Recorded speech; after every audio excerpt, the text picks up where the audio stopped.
Dynamite Headdy is one of my favourite platformers of all time, and I was curious to see how much of it could be beaten without jumping at all. So let's just jump straight to it. Ugh, I hate myself sometimes. We begin with 1-1 obviously. You don't even have to do anything at first and you'll be fine.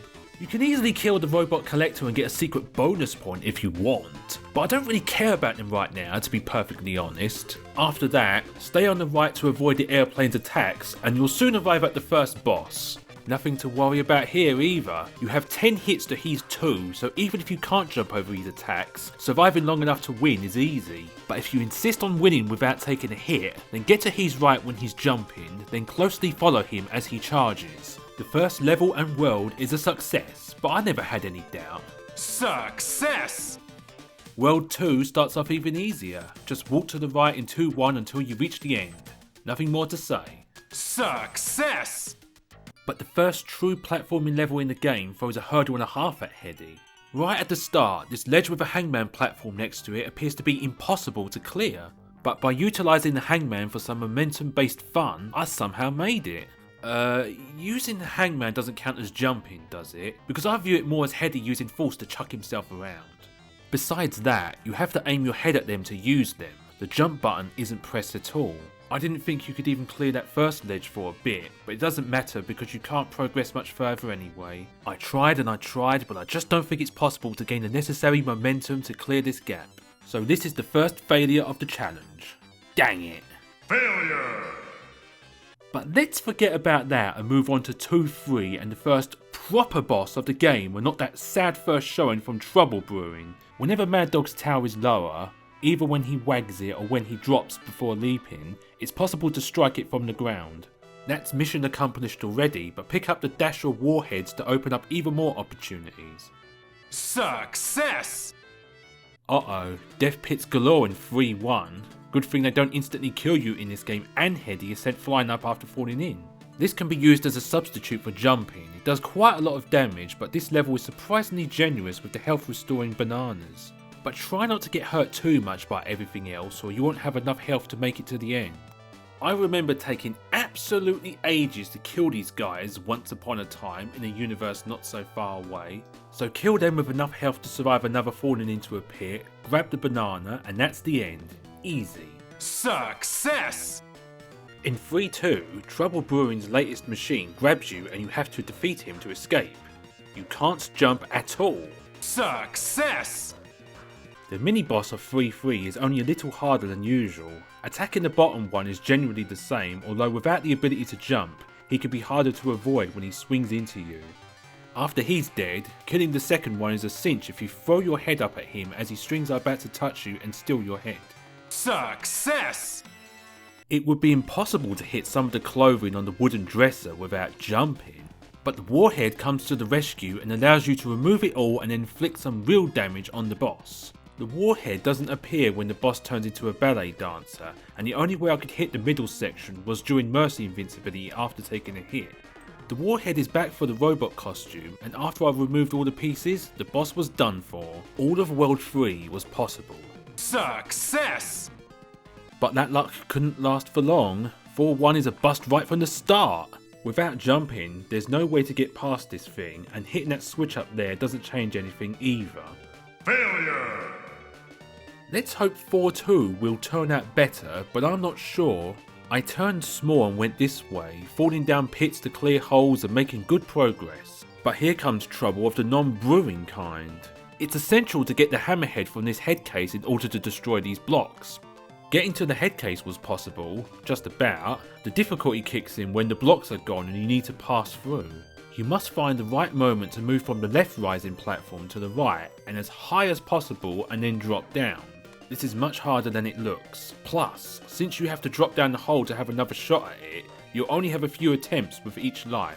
Success! It's 4-3. Shoot these spinny things to rotate them or let the enemies do it for you. Good thing these light bulbs happen to be placed here, or I'd have to throw myself down the hole like an idiot. This level was looking very possible until the final hurdle, and it's a big one.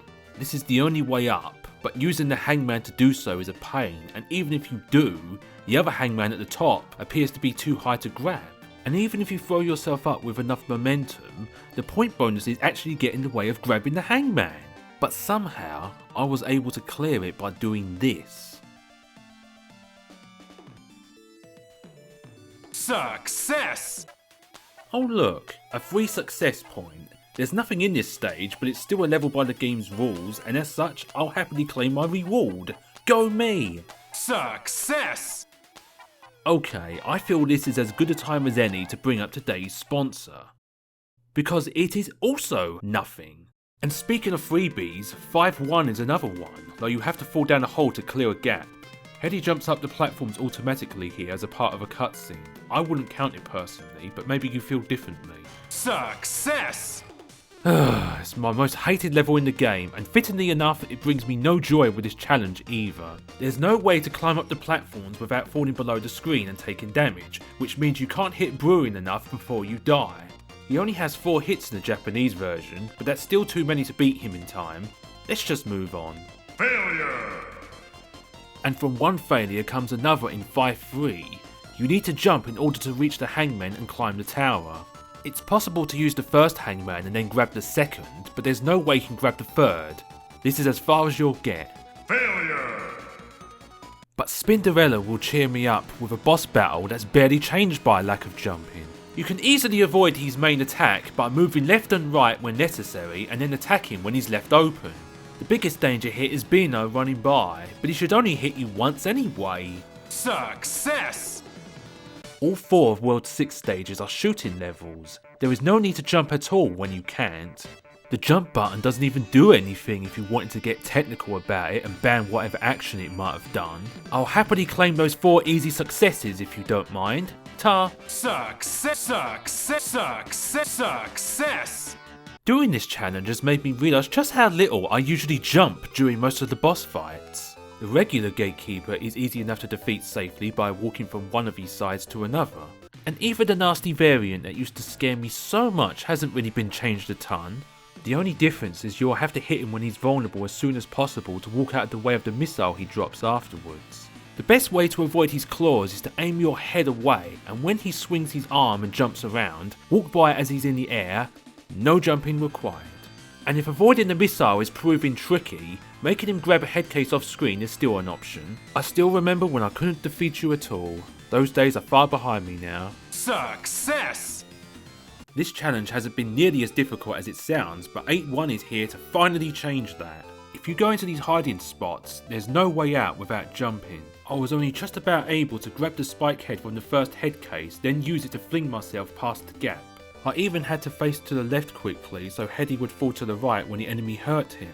You could probably do that for the other gaps as well, but it's a lot harder to do than it looks. The alternative is easier to pull off, but still tricky, attached to the lower ceiling, then attached to the higher ones. But the spike head doesn't last forever, plus you gotta watch out for the missiles. They kinda hurt, you know. Scaling along the top walls is the safest way to get past the gaps, but if the gap isn't too deep, there's an alternative. Get hit by a passing missile when facing left to get onto the right platform. Should only be done as a final resort, however. Oh my! You also have to be careful not to pick up the pinhead when trying to get the spike head or it's an instant fail. I made it in the end, but it's definitely the most challenging stage so far and possibly of all. Success! The worst part about 8-2 is getting past the gap. This is how I did it. Since you can't hide in the gap to avoid the missiles, the best way to kill the missile launcher is to touch him when a missile is about to hit you. This way, the Mercy invincibility will protect you from the far more damaging missiles. Success!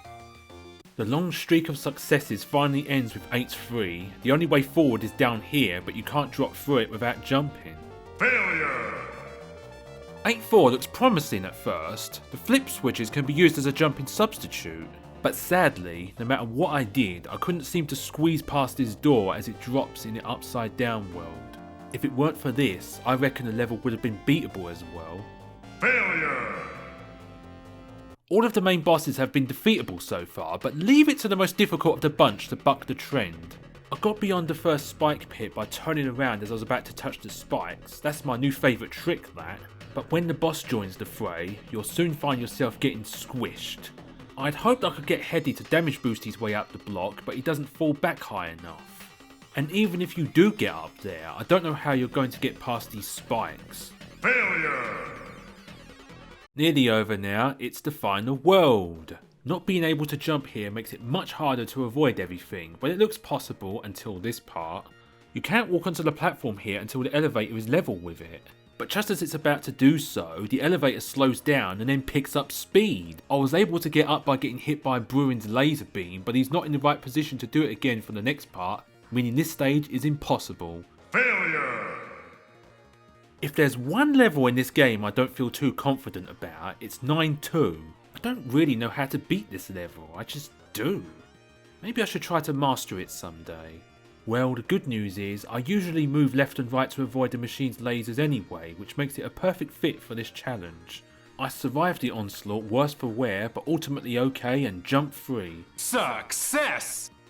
Now it's time for the final boss, and like most of the others, I was surprised to realise how rarely I jump when fighting him. I usually just play it safe and stay as the pinhead to avoid his nastiest attacks, and being unable to jump barely made a difference. The only time I might have missed it was when he summons enemies or unleashes a lightning bolt attack, but they've always been the most annoying anyway. As long as you're dealing out more damage to him overall, you can afford to take some hits from those attacks. Yep, overall, the final boss was pretty darn easy. Hold your horses, there's still one level left.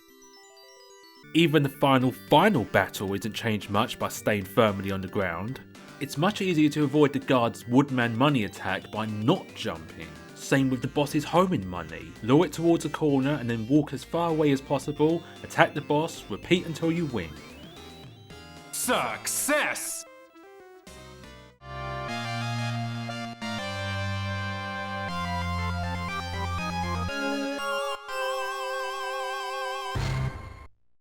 Not a bad result at all. Honestly, when the idea for this video popped into my head, I quickly realised how many levels and bosses would be possible. There was only a few that actually surprised me.